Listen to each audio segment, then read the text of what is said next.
Les expositions sur le cœur de ville de Kaolack.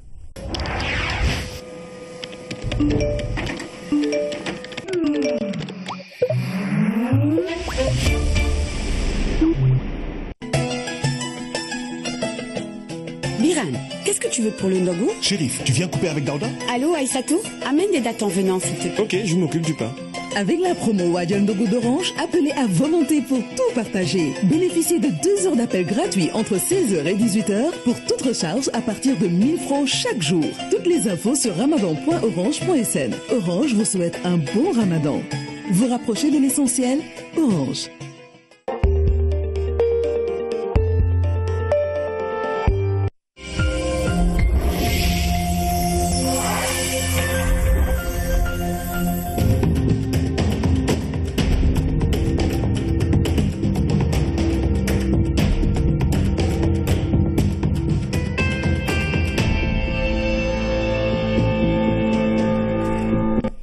Bonsoir à toutes et à tous et bienvenue à ce rendez-vous d'information. Voici les titres. Le chef de l'État reçoit les lauréats du concours mondial de récital du Coran. Le président Macky Sall leur a remis plusieurs millions et des billets pour la Mecque. Les instituts d'art des lauréats ont reçu des moyens pour des travaux d'extension et de modernisation. Le pèlerinage marial de Poponguine, la localité reçoit les premières vagues de fidèles. Les marcheurs de la paroisse des martyrs de l'Ouganda vont rejoindre ceux de l'archidiocèse au Cap des Biches. Nous ferons le point avec nos envoyés spéciaux. Et puis les jus locaux bousculent sur le marché les boissons gazeuses à Touba et à Ziguinchor. Bissap, gingembre et tamarin remplissent les réfrigérateurs. Nous en parlons dans la rubrique Atelier et comptoir.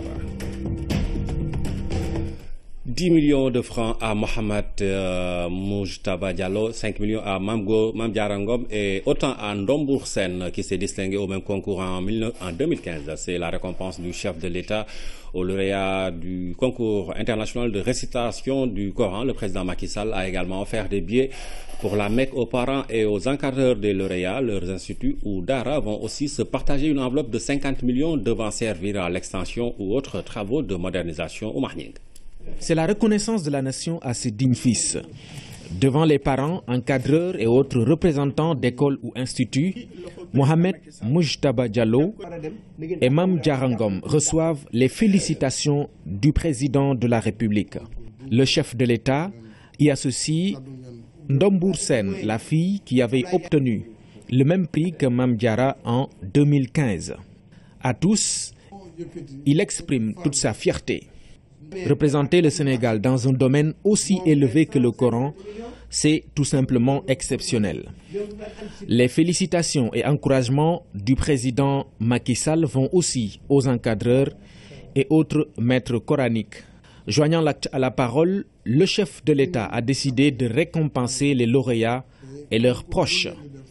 10 millions de francs CFA à Mohamed Moujtaba, 5 millions à Mame Diarra, 5 millions à Ndombour Sène. Le président Macky Sall va plus loin en offrant un billet pour la Mecque aux parents et encadreurs respectifs. La communauté présente à l'audience, très sensible au geste du président Macky Sall, lui a exprimé tous ses remerciements. Au nom de son président, la Fédération des associations d'écoles coraniques du Sénégal a loué les efforts du président de la République dans le sens de la modernisation des Dara, mais aussi les actes qu'il pose en faveur de l'enseignement arabe dans notre pays. Les parents sont tout aussi honorés. Ils ont eux aussi exprimé leur gratitude au chef de l'État. Le président de la République a admiré les belles prestations des champions.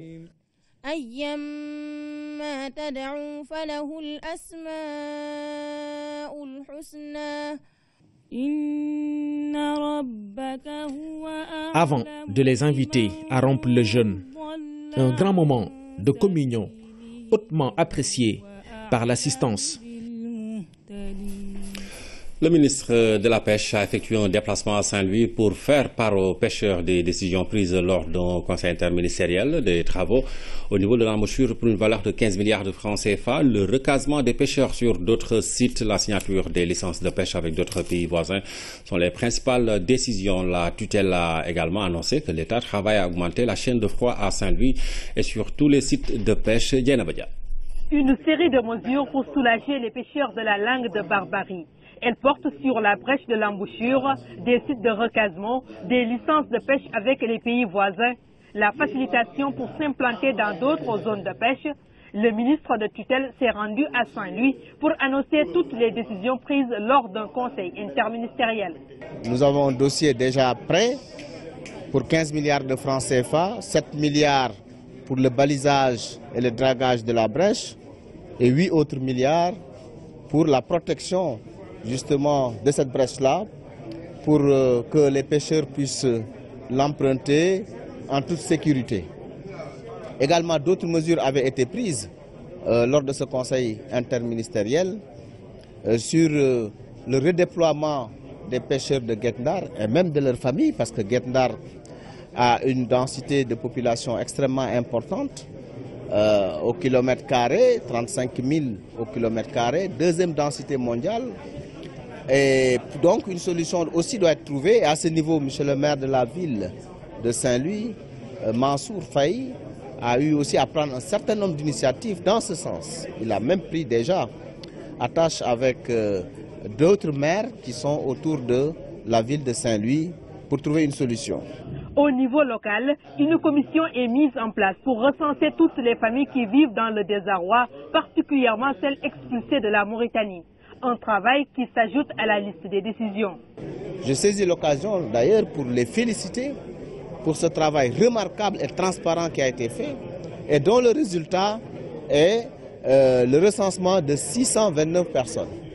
Évidemment, c'était 500 personnes qui étaient actées par la plus haute autorité, le président Macky Sall, mais ils ont travaillé en disant de manière incompressible, il y a 629 familles. Les acteurs de la pêche ont participé à la rencontre. Dans les interventions, ils ont magnifié la démarche tout en émettant quelques réserves.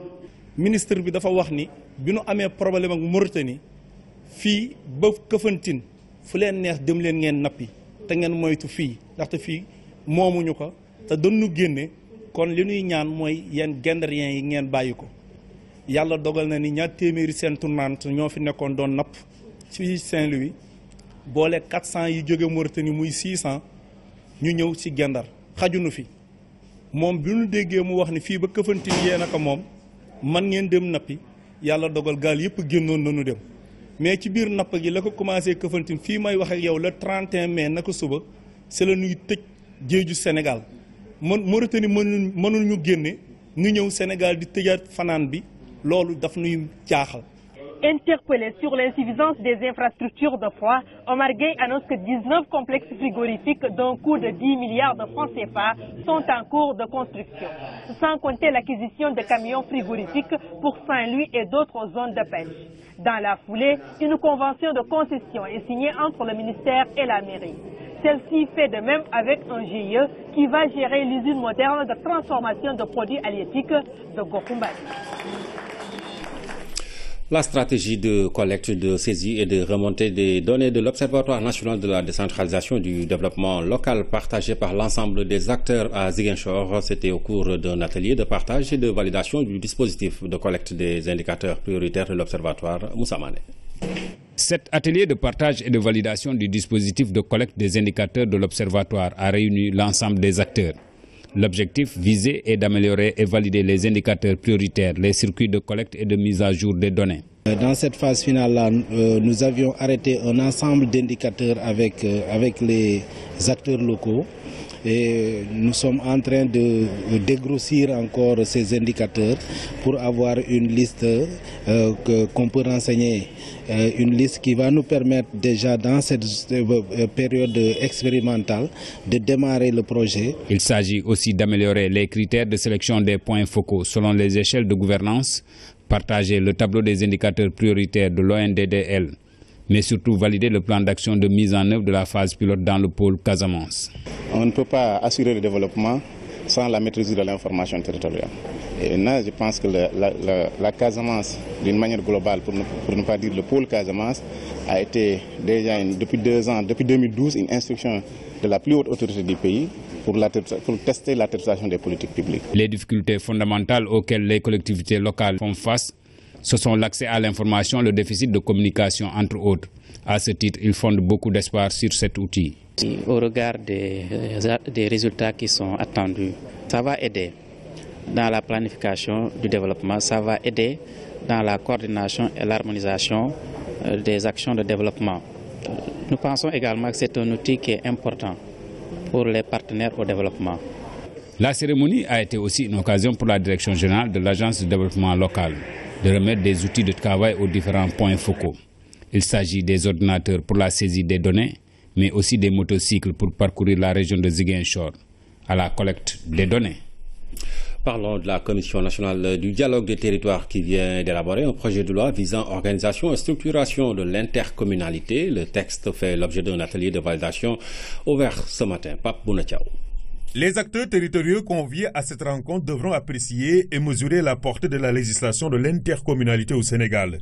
Suite à une étude de synthèse sur la question, la Commission nationale du dialogue des territoires a élaboré un projet de loi instituant un cadre réglementaire et législatif. Nous avons mis à disposition des participants le projet de loi d'orientation avec son décret d'application. Ça a été un travail de plusieurs mois qui a été d'abord précédé par une étude portant synthèse des expériences intercommunales dans le pays, les expériences passées et actuelles, avec des recommandations très fortes. Dans le contexte de la mise en œuvre de l'acte 3 de la décentralisation, l'intercommunalité renforce la cohérence et la coopération entre les collectivités territoriales. Le Sénégal a une bonne expérience en matière de coopération territoriale. Beaucoup d'expériences ont été vécues à Louga, à Ziguinchor et partout ailleurs. Mais il n'y a pas un cadre législatif qui encadre tout. L'évaluation a montré qu'il y a des insuffisances dans la dimension coopération territoriale. Or, il est important, comme je le dis souvent, la question de la solidarité, la question de la coproduction reste l'épine dorsale pour venir à bout de l'insuffisance des moyens que nous avons constaté dans nos collectivités locales. Pendant 2 jours, les acteurs vont échanger sur le projet de loi afin de l'enrichir. Ils vont également examiner le projet de décret portant organisation et fonctionnement des structures intercommunales. Le Louma organisé par Anida, officiellement ouvert ce matin au terrain de Nord-Foire, les producteurs agricoles des différentes fermes Anida du pays se sont donné rendez-vous à Dakar pour exposer et vendre leurs produits. Le maire de Yoff, Abdoulaye Diouf Sarr, a présidé la cérémonie d'ouverture. Damsila. Après 8 années d'existence, l'Agence nationale d'insertion et de développement agricole fait l'évaluation de ses résultats à travers ce Louma, qui est une vitrine pour les producteurs des fermes de l'Anida. Ils sont venus de partout pour exposer et vendre leurs produits à des prix très accessibles. Ici, vous n'avez trouvé que des biens alimentaires produits au Sénégal, de qualité, parce qu'avec le laboratoire d'analyse CRS Locustox, tous les produits exposés ici ont fait l'objet d'une analyse pour voir les résidus de pesticides contenus dans ces produits-là. Et tous les produits ont été certifiés aux normes, donc avec des résidus largement inférieurs à ce qui est accepté. C'est enfin des prix beaucoup moins chers que ce qu'on trouve dans les marchés traditionnels. Ça facilite l'approvisionnement aux urbains et ça leur garantit aussi des biens alimentaires de qualité. Le Louma de Anida se tient pendant 2 jours au terrain de Nord-Foire. L'initiative a pour objectif d'augmenter les revenus des producteurs et améliorer le pouvoir d'achat des populations. Avec Anida, l'avancée consiste à valoriser les ressources en eau souterraine et ces fermes qui exposent font de la production en tout temps dans l'année. 3 campagnes de production l'année. Alors que ceux qui sont dans les exploitations pluviales ne font qu'une campagne l'année. Et c'est ainsi que la différence de revenus est de l'ordre de, pour l'agriculteur pluvial, de 250 000 francs l'année au maximum pour les petites exploitations, alors qu'ici, l'agriculteur dans les fermes peut avoir un revenu supérieur à 1 500 000. Venu présider la cérémonie d'ouverture, le maire de Yoff, Abdoulaye Diouf Sarr, en a profité pour visiter les stands et échanger avec les exposants sur l'importance de l'agriculture dans le plan Sénégal émergent. En faisant le tour et après avoir bouclé effectivement les stands, j'ai mieux compris le premier axe du plan Sénégal émergent. Il s'appelle transformation structurelle de l'économie. Le Sénégal a là, effectivement, à démontrer que tout est là, et réalisé et produit chez nous avec la quantité et la qualité, effectivement, qu'il faut. L'Agence nationale d'insertion et de développement agricole a, depuis sa création, réalisé plus de 100 fermes agricoles dans tout le pays. Dans les 3 prochaines années, l'ANIDA compte mettre en place 450 autres. Son ambition est de traduire en actes le slogan « Le Sénégal nourrit le Sénégal ». La visite du directeur général de la Sénélec dans les différents centres de dépannage et de maintenance de l'électricité. Il s'agit de constater la distribution dans les quartiers de Dakar. Un nouveau plan sera élaboré pour l'hivernage à Ouadiaï. Le réseau de distribution de la Sénélec est bien contrôlé par les différents départements. La visite du directeur général a permis d'apporter quelques éclaircissements. Nous avons déroulé avec vous le schéma d'exploitation de Sénélec. Depuis le centre de bureau de conduite et le centre de dépannage qui est à Anne, qui couvre Dakar, le même centre existant et couvrant les régions au niveau de Mbao. Vous avez vu comment toutes les demandes de dépannage sont centralisées au niveau d'Anne et après dispatchées au niveau des équipes que nous avons visitées ensuite au niveau de Liberté 6, avec un total de 7 équipes qui couvrent l'ensemble du territoire de la région de Dakar. Les services régionaux de dépannage existent naturellement au niveau des délégations régionales. Le site de Anne a acquis un dispositif qui permet de constater rapidement les pannes. Le réseau est bien structuré. Le programme important d'investissement que Sénélec est en train de dérouler, que vous avez constaté de vous-même, qui consiste à transformer la tension au niveau du centre-ville de Dakar, au niveau du territoire de Dakar de façon générale. On passe de 6 comme ils disent, à 30. Cette montée en puissance traduit une montée en puissance de la qualité. La qualité va être multipliée par 5, comme qui dirait, c'est pareil. Et donc c'est un travail extrêmement important, un investissement extrêmement important sur près de 200 postes.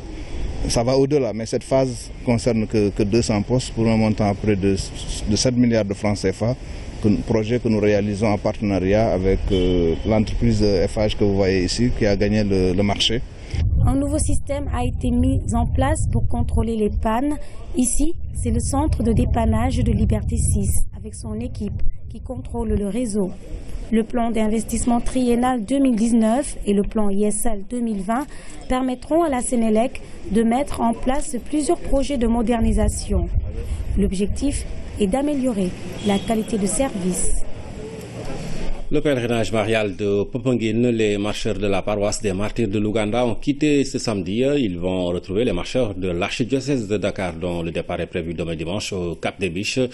Leur démarche initiée depuis 20 ans permet aux pèlerins d'être dans de bonnes conditions pour marcher jusqu'à Popenguine. Fantabachi. Ils se sont donné rendez-vous à 7 h du matin à la paroisse des martyrs de l'Ouganda. Certains étaient sur place aux aurores, d'autres ont même passé la nuit pour ne pas rater le départ. Les bagages sont embarqués dans cette camionnette pour alléger les marcheurs qui doivent faire plus de 30 km. Nous avons estimé qu'il serait bon de continuer la marche du samedi et donc nous avons initié au niveau de la paroisse une marche des martyrs au Cap des Biches. Nous recommandons souvent de voyager léger pour ne pas avoir des problèmes parce qu'à partir de hier, nous prenons la plage et donc avec le sable, c'est assez douloureux. La foi en bandoulière, ces fidèles effectuent le rituel depuis plus de 20 ans. Le groupe est souvent constitué de jeunes encadrés par des anciens. Toute une organisation accompagne leur démarche de foi. Ceux qui marchent le matin, nous nous prenons en charge. Nous n'avons pas d'encadrement, mais en fait, nous ne choisissons que les anciens. Les jeunes, ceux qui n'ont jamais marché, ceux qui ont fait moins de 3 ans de marche, nous ne pouvons pas les prendre parce que nous n'avons pas de couverture médicale en quelque sorte ni d'assurance. Donc c'est une marche que nous faisons par nous-mêmes. Ces marcheurs rythment leur cadence par des prières et des chants, une façon pour eux de se donner du courage. La grâce du Tout-Puissant, parce que tout est grâce comme on dit. On le fait, c'est pour un but bien déterminé. Chacun a ses doléances à présenter à la Vierge, donc on attend que l'accomplissement, et c'est déjà fait. Une première pause est prévue à la Sarre pour redémarrer en force. Ces marcheurs vont retrouver ensuite ceux de l'archidiocèse de Dakar au Cap des Biches. Le grand départ est prévu dimanche à 5 h du matin. Plus de 10 000 marcheurs sont attendus à Popenguine-la-Sainte. Les premiers groupes de marcheurs donc en route pour Popenguine qui accueille le pèlerinage marial, la 129e édition. Nous allons tout de suite aller justement du côté de Popenguine où nous attend Anne-Marie Gomis et l'équipe de la RTS déployée sur place. Anne-Marie, bonsoir. Cher Traoré, bonsoir. Mesdames, Messieurs, bienvenue ici à Popenguine, la cité mariale qui commence déjà à accueillir ses premiers pèlerins. Ils arrivent en groupe, en famille, parfois seuls, pour participer à cette 129e édition du pèlerinage marial de Popenguine. Actuellement, nous sommes au sanctuaire où va se dérouler lundi prochain la célébration eucharistique de cette édition 2017 du pèlerinage marial de Popenguine. Et tout à fait derrière moi, le comité d'organisation chargée de la décoration justement procède au dernier réglage pour offrir la plus belle image à cet hôtel qui va accueillir la célébration eucharistique prévue lundi prochain. Alors, à 48 heures de l'événement, quelle est l'ambiance ici sur place à Popenguine? Comment se présente la cité mariale? Voici un état des lieux avec Ibrahim Mandong. Lavage à grande eau. Les éléments du centre de secours de Saly sont aux commandes. Leur objectif est clair, rendre propre le sanctuaire marial de Popenguine. Pour l'occasion, les sapeurs ont mobilisé les moyens nécessaires. Ce lavage du sanctuaire, on a l'habitude de le faire chaque année avant le pèlerinage. Le centre de secours de Saly, qui est commandé par un adjudant-chef, dépêche 12 gradés et sapeurs pour laver le sanctuaire. Accueillir les pèlerins dans de bonnes conditions, le seul souhait des autorités religieuses. On remercie les sapeurs-pompiers, ceux qui font le dernier Setsetal. Il y a la tente de rencontre un peu plus haut qui est en train d'être montée. C'est là où il y aura la première messe qui sera célébrée demain, l'ouverture de la Pentecôte. La Sénélec, comme d'habitude, a très bien travaillé. Vous voyez la cité religieuse très illuminée. La SDE, c'est elle qui a peut-être un peu plus de peine, parce qu'avec l'eau, c'est très difficile. Le sanctuaire a une capacité de 30 000 places. Et pour le pèlerinage, la sécurité reste un aspect déterminant. Un grand merci à dire à la sécurité. Comme vous le savez, avec l'actualité internationale, il est obligatoire de protéger les sites religieux. Donc je crois que ce sera une des priorités de cette année, que la sécurité soit assurée pour les pèlerins. L'an dernier, on a vendu 85 000 badges et on entend à peu près une centaine de mille de pèlerins. D'un autre côté, le comité de vidange s'active au dernier réglage. Les différentes maisons de la commune ont reçu la visite du comité. C'est ce que toute la population sente ce vidange plus que tout dans la Pentecôte. Parce que chaque père de famille, il peut attendre même, ceux qui ont vidé cette année-ci, peut attendre même l'année prochaine pour vider.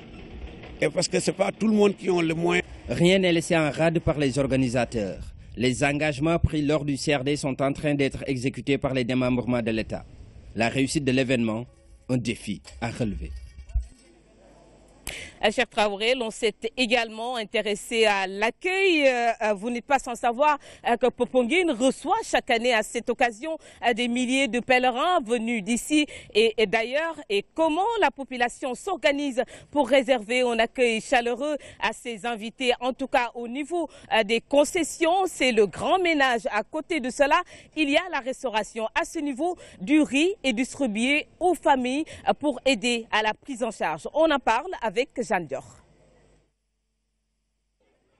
Des bassines vides en file indienne, une petite bousculade à la porte. Le don en vaut la peine. 25 tonnes de riz sont distribuées aux populations de Popenguine. On la reçoit et puis on la donne aux gens, les villageois, mais c'est destiné aux pèlerins pour aider la population à mieux gérer les pèlerins. Cet appui de l'État du Sénégal est distribué aux familles de Popenguine et celles des villages environnants sans distinction aucune. La denrée est répartie comme suit. On a donné les frères 1 tonne, les sœurs 1 tonne. À Sindia, on a donné 15 pour la paroisse de Sindia, pour la population de Sindia aussi. À Popenguine Serer, 1 tonne 500. parce que là-bas, la population, c'est des musulmans, mais ils accueillent aussi des pèlerins à partir de 10 kilos. Si c'est une personne, on te donne 10 kilos. Ouais. Si c'est plusieurs, si la famille a 20 et quelques, on te donne 20 kilos, 30 kilos, jusqu'à 50 kilos. Ouais. Ce dont va alléger les dépenses des familles qui vont restaurer des milliers de pèlerins qui convergeront vers Popenguine. Ce soutien nous arrange vraiment. Ça allait être difficile pour nous d'acheter du riz durant l'événement. Donc, avec ce que l'on reçoit, nous tenons. Et si nous en reste un peu, ça peut alléger les dépenses du mois.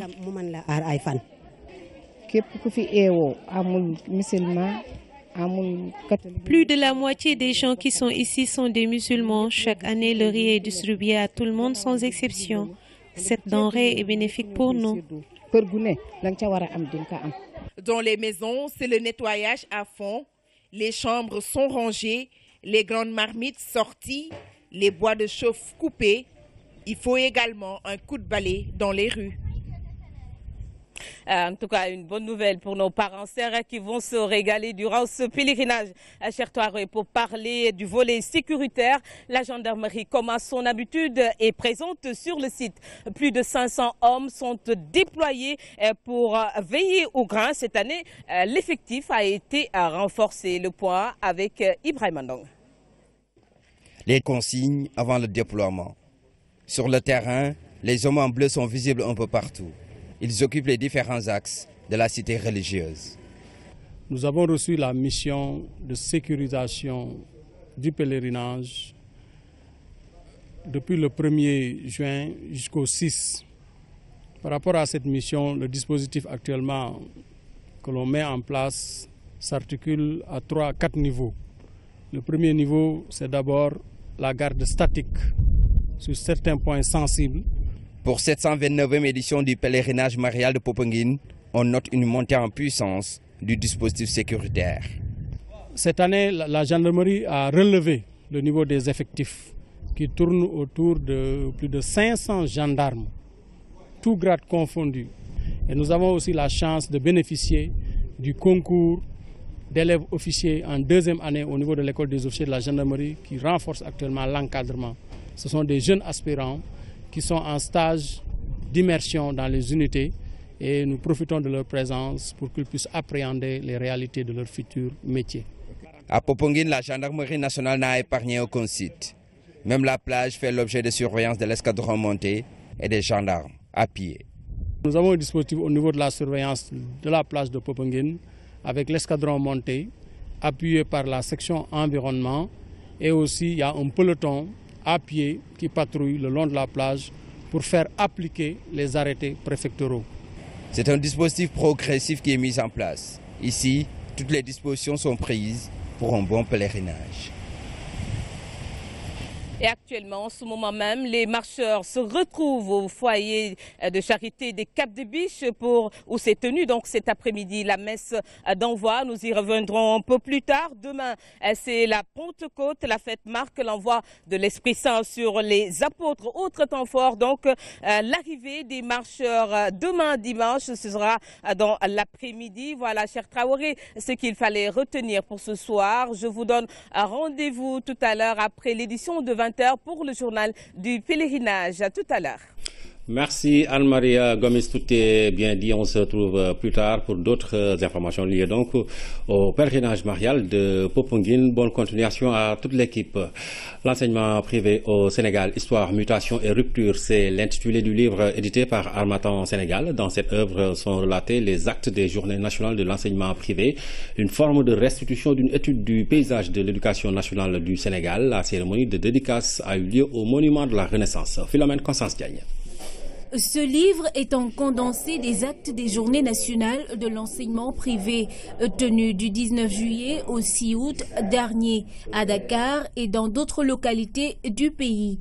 Au fil de ces pages, l'ouvrage retrace les étapes traversées par l'enseignement privé au Sénégal.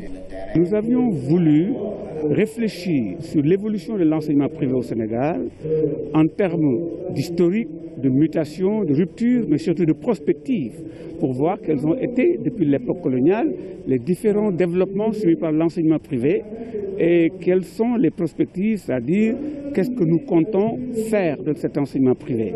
Au cours de cette étude, différentes thématiques ont été abordées, liées au sport, à la culture, entre autres. Ces communications entre acteurs de l'enseignement privé ont été traduites par la suite en actes pour servir à l'éducation. L'enseignement privé est un secteur avec lequel il va falloir désormais compter. Parce que, comme vous le savez, les universités de notre pays sont de très bonnes universités. Moi-même, je suis universitaire, mais elles ne sont pas en mesure de satisfaire toute la demande en termes d'accueil des étudiants. Donc, je pense que ça a été dit et redit par les autorités politiques et académiques. L'enseignement privé sénégalais est désormais quelque chose avec lequel il va falloir compter. Et également, cet enseignement privé est d'égale dignité que l'enseignement privé public. Devant les autorités et un parterre d'acteurs du système éducatif, un partage d'expériences, des perspectives ont aussi été nourries. J'ai passé notamment 9 années difficiles, très difficiles à l'éducation, mais très exaltantes, parce que nous étions au service des enfants, au service de l'avenir de ce Sénégal qui est en train de se bâtir et qui se veut émergent dans quelques années.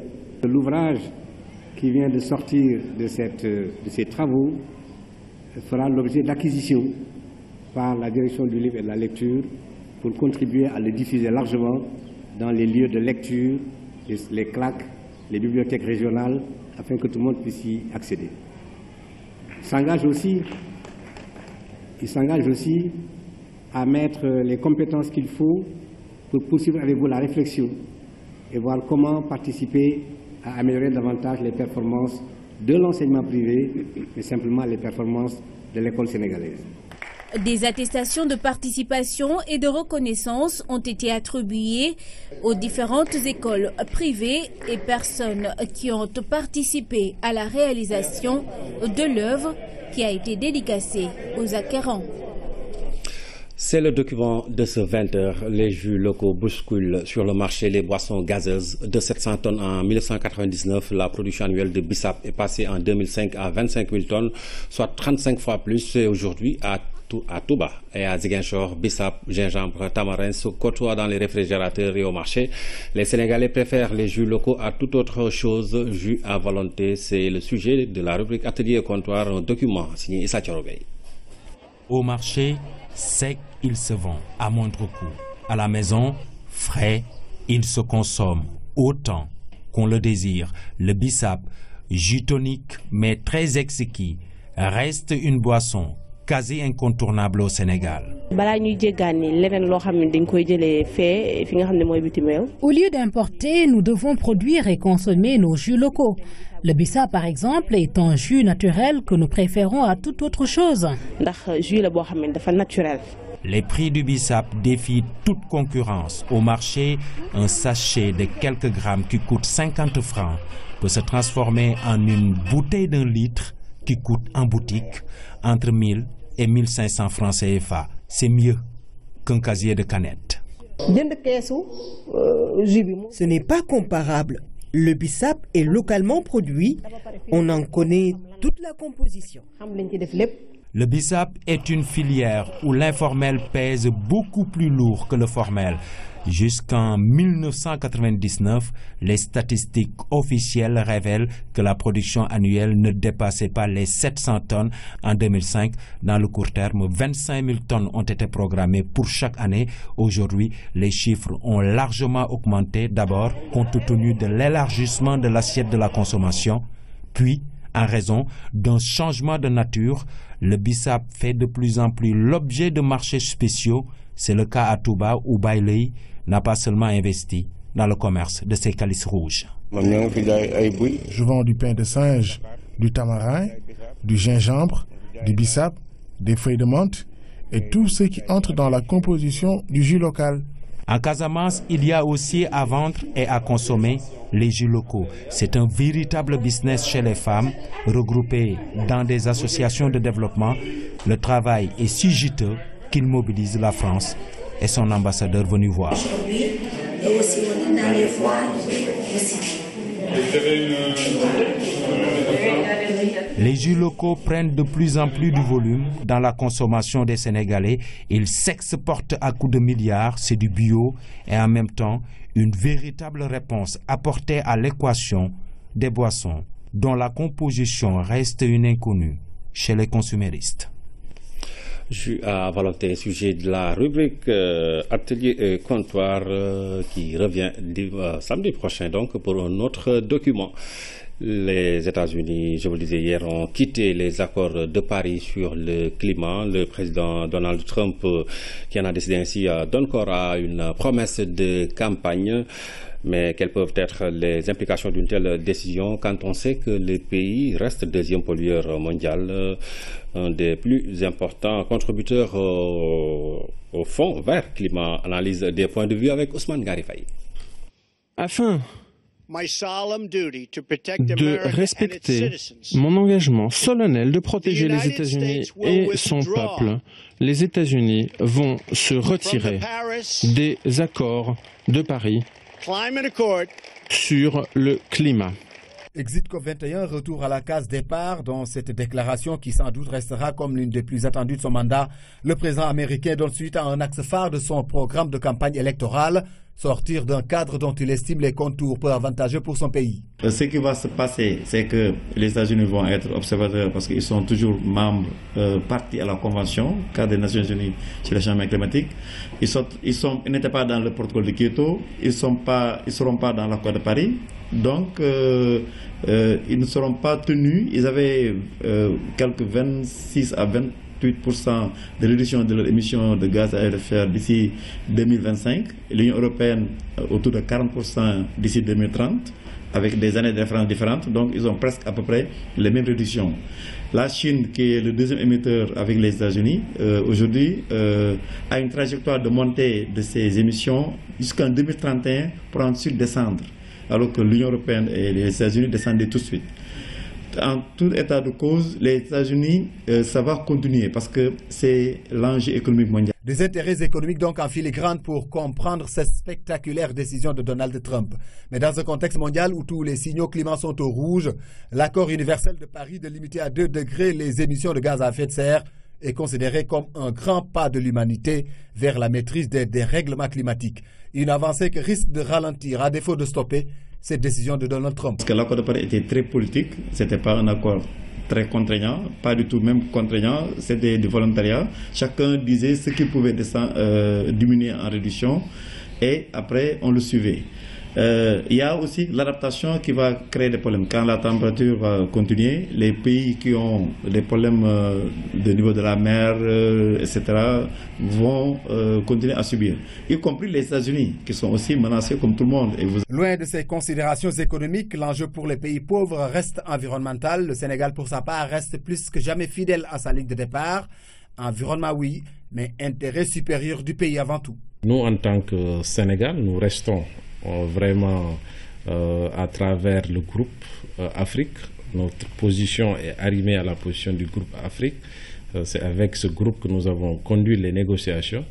On avait toujours mis en avant, effectivement, nous aussi, nos objectifs de développement économique, notamment la lutte contre la pauvreté, la question de sécurité alimentaire, que nous n'allons pas sacrifier. Mais